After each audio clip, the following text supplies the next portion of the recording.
Hello बच्चों, चलिए प्रश्नों को समझते हैं। दो मित्र ए तथा बी जिनके प्रत्येक के भार 40 किलोग्राम है, एक घर्षण रहित प्लेटफॉर्म पर डी दूरी पर बैठे हैं।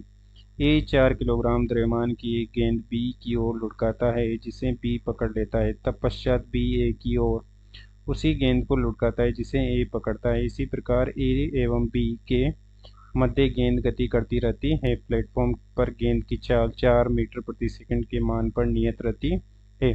ए गेंद को कितनी बार लुढ़का सकता है? तो हम देखते हैं कि ए गेंद को कितनी बार लुढ़का सकता है, ये हमें बताना है। मुख्य अवधारणा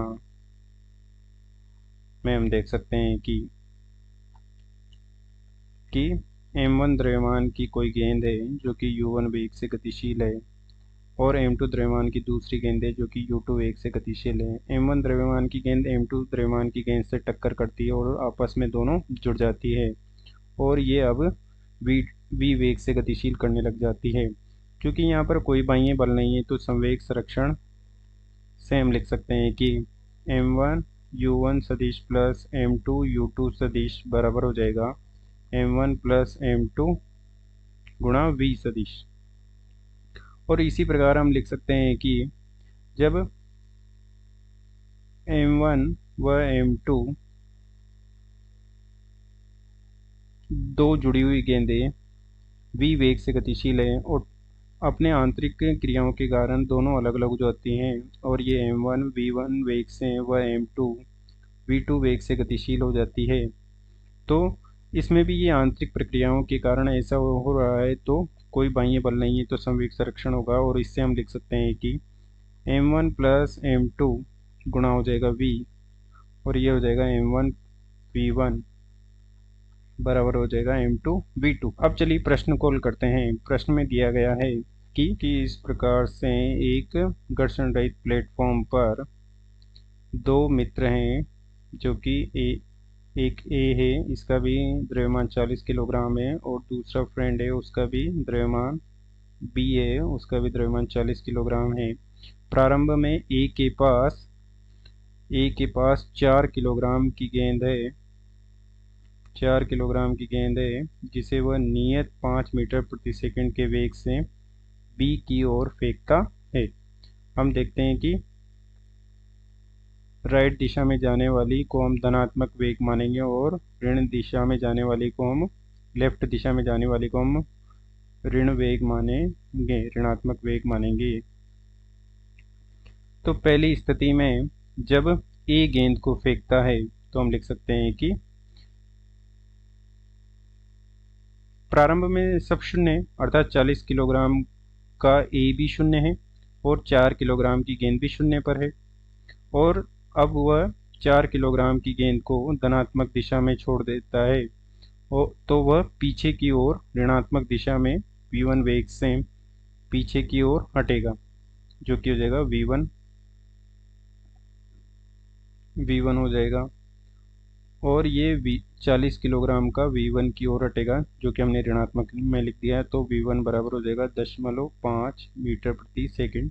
क्योंकि हमने दिशा पहले प्रदर्शित कर दी है, तो हमें धनात्मक में मान प्राप्त होगा, और ये हो जाएगा लेफ्ट में, अर्थात इसका मान प्राप्त हुआ 5.5 मीटर प्रति सेकंड। और दिशा को प्रदर्शित कर रहा है, एरो दिशा को प्रदर्शित कर रहा है।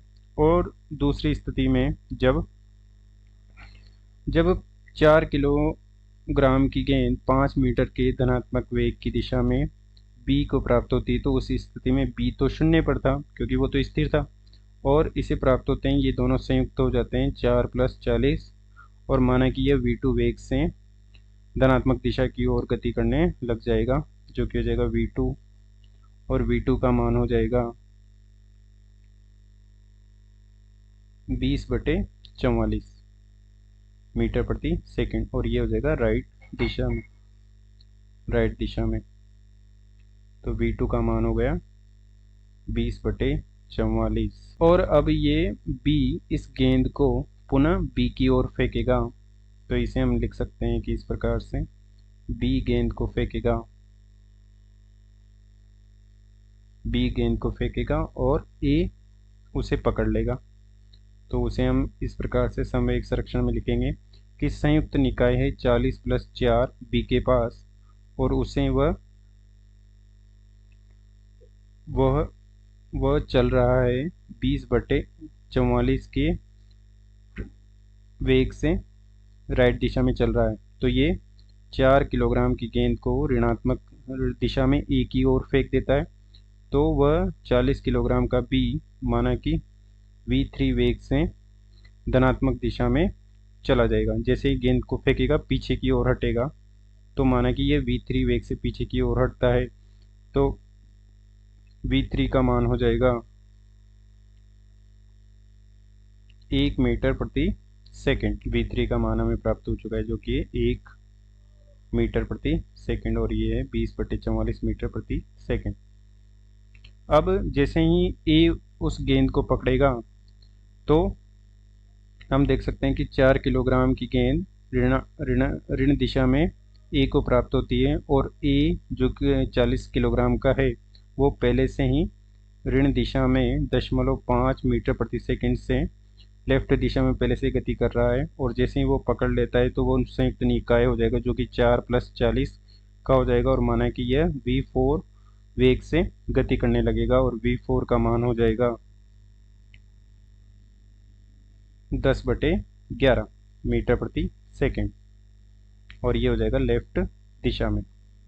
तो ये हो जाएगा v4 जिसका मान हो जाएगा 10/11 मीटर प्रति सेकंड, और इसकी दिशा हो जाएगी लेफ्ट दिशा। और इस प्रकार से हम विभिन्न प्राप्त कर सकते हैं, बहुत सारे लुढ़काने वाले राउंड ज्ञात कर सकते हैं।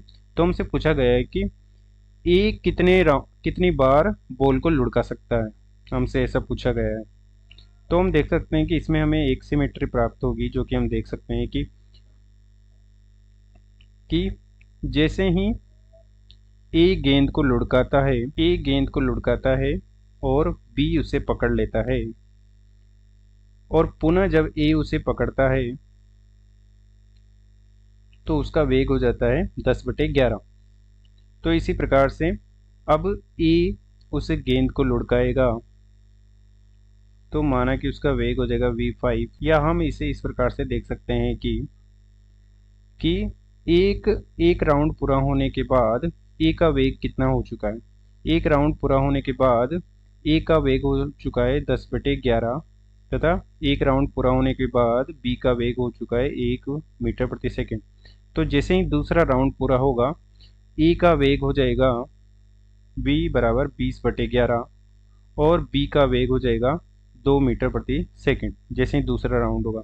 और इसी प्रकार जैसे तीसरा राउंड होगा तो ए का वेग हो जाएगा 30/11, और बी का वेग हो जाएगा 3 मीटर प्रति सेकंड।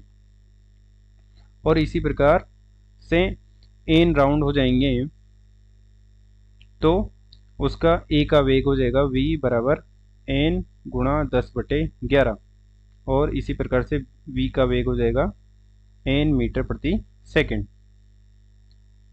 अब हमें बताना है कि ए कितनी बार बॉल को लुढ़का सकता है। तो हम देख सकते हैं कि बॉल का वेग 5 मीटर प्रति सेकंड पर नियत है। गेंद का नियत वेग है 5 मीटर प्रति सेकंड, अर्थात जैसे ही बी फेंके तो ए उसे पकड़ ले, और ए का वेग कम होना चाहिए, क्योंकि ए पीछे की ओर हट रहा है, अर्थात लेफ्ट दिशा में जा रहा है, और बी जैसे ही गेंद को लेफ्ट दिशा में फेंकेगा तो ए का वेग कम होना चाहिए, तभी उसे पकड़ पाएगा। तो हम देख सकते हैं कि ए का वेग हमेशा 5 मीटर प्रति सेकंड से कम होना चाहिए, क्योंकि जब बी 5 मीटर प्रति सेकंड से ए की ओर गेंद को फेंकेगा और ए का वेग यदि ज़्यादा हो गया तो वो तो पहले से निकल जाएगा, और 5 मीटर प्रति सेकंड से फेंकी गई गेंद पीछे रह जाएगी। तो ए का मान सदैव 5 मीटर प्रति सेकंड से कम होना चाहिए। तो हम देख सकते हैं कि पांचवें राउंड में ए का मान हो जाएगा 50/11, जो कि लगभग हो जाएगा 4.6 मीटर के लगभग।